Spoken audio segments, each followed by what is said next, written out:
Bonjour et bienvenue dans ce nouvel épisode des bons conseils de Tony et Léon.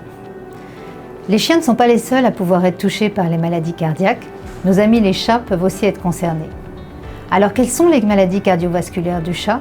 Comment peuvent-elles être traitées? Nous partons donc en discuter avec le docteur Vassili Kigouni, vétérinaire cardiologue spécialiste au CHV Advesia en région parisienne. Suivez-moi.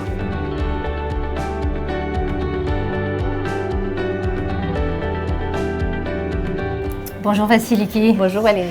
Merci de m'accueillir de nouveau dans ton service de cardiologie. Alors, après avoir parlé des maladies cardiaques du chien qui sont surtout liées à un problème de fonctionnement des valvules cardiaques, chez le chat, la maladie cardiaque a d'autres causes.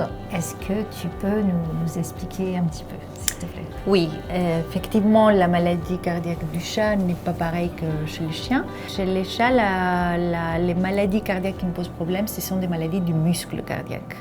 Alors que chez les chiens, on en avait parlé, c'était plus des maladies des valves. D'accord, donc c'est le myocarde qui est atteint. Donc on appelle ça des myocardiopathies. D'accord. Ce muscle chez le chat, dans le cas de cardiopathie, il est, la majorité des cas, épaissi en fait, c'est ça son problème? Oui, tout à fait. La maladie la plus fréquente qui nous pose réellement problème, c'est celle qu'on appelle une myocardiopathie hypertrophique. Hypertrophie qui vient du grec et qui veut dire épaississement. Donc c'est les muscles qui deviennent plus épais. D'accord. Et donc justement chez les chats, ça peut intervenir à partir d'un certain âge où il n'y a pas de critère d'âge de la maladie cardiaque?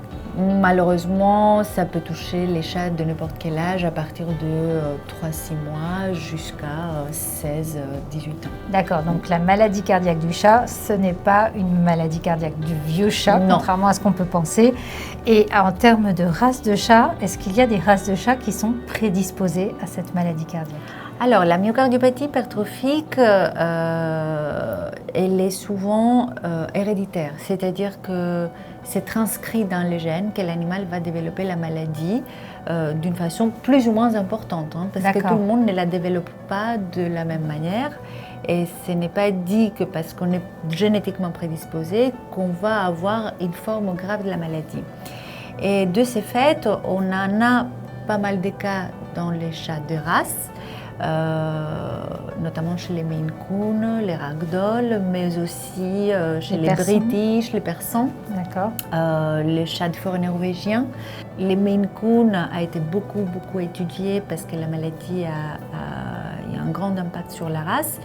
Et maintenant, on a à notre disposition un test génétique en fait pour le Maine Coon, un autre pour le Ragdoll, les myocardiopathie de Ragdoll. Donc pour détecter si, oui ou non, il y a un risque de développer une cardiomyopathie en fait. Si, génétiquement parlant, l'animal, oui, il est prédisposé. Maintenant, comme les éleveurs, ils ont fait quand même du bon boulot, on a de moins en moins de cas de tests génétiques positifs, on en trouve de moins en moins chez ces races-là.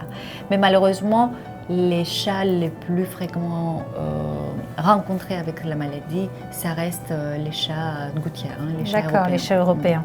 Alors justement, chez un chien, on peut voir des signes facilement en cas de maladie cardiaque. Chez un chat, c'est souvent plus difficile. Alors d'autant plus si c'est un chat qui vit à l'extérieur. Oui. Est-ce que tu as certains petits signes qui pourraient être donnés aux propriétaires pour les alerter éventuellement? Alors malheureusement, les chats, ils cachent bien sur le jeu. Et donc ils ne montrent pas des signes cliniques avant que ce soit vraiment très évolué.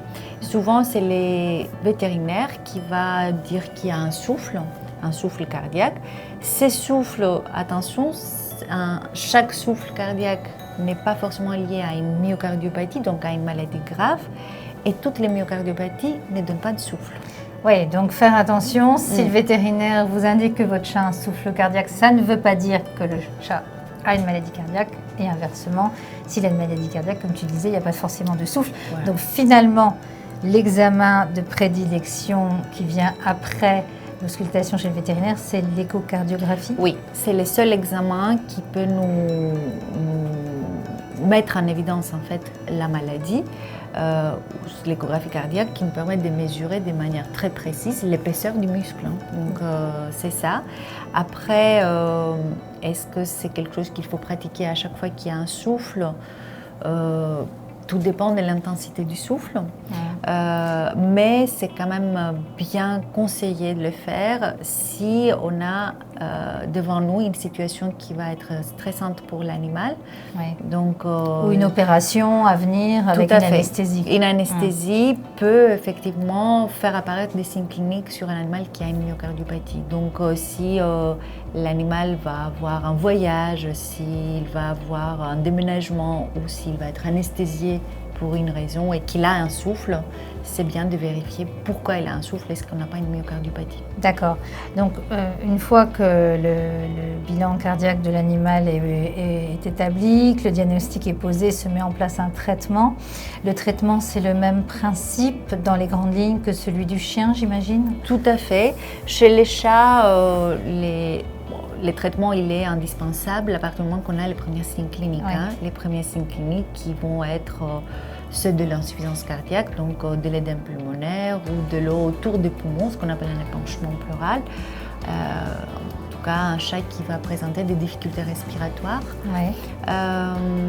Et puis, il y a certains chats qui vont présenter plutôt d'autres signes comme des malaises ou une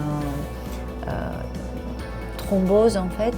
Il y a des petits caillots qui peuvent partir souvent au niveau des postérieurs et donner une paralysie aiguë. Donc tous ces signes-là peuvent être en faveur d'un problème cardiaque et à partir de là, il faut commencer un traitement. D'accord.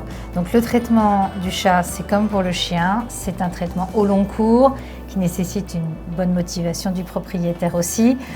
Surtout donner parfois des comprimés à un chat, ça peut être un peu plus compliqué, très compliqué que pour un chien. Ce qui est conseillé, c'est de ne jamais arrêter le traitement du jour au lendemain. Ça pourrait aggraver les signes de maladie cardiaque chez le chat, de stopper du jour au lendemain un traitement. Oui, parce que chez les chats, c'est vrai qu'une fois qu'on commence le traitement, les signes cliniques peuvent disparaître, mais ça ne veut pas dire qu'il faut arrêter les traitements du jour au lendemain, parce qu'ils peuvent réapparaître très facilement et même en intensité beaucoup plus forte qu'avant. Oui, donc ça, c'était le piège dans lequel il ne faut pas tomber. Quand vous avez un chat qui a été diagnostiqué cardiaque, suivez le traitement prescrit par votre vétérinaire sans l'arrêter, surtout. Maintenez une bonne observance, il faut absolument donner un comprimé à son chat. Si vous n'arrivez pas à le donner, demandez conseil à votre vétérinaire qui pourra vous montrer comment donner un comprimé à son animal. Et puis, un petit truc parfois, c'est peut-être de mettre le comprimé dans la gueule de l'animal, fermer la gueule et masser la gorge, ça peut parfois fonctionner.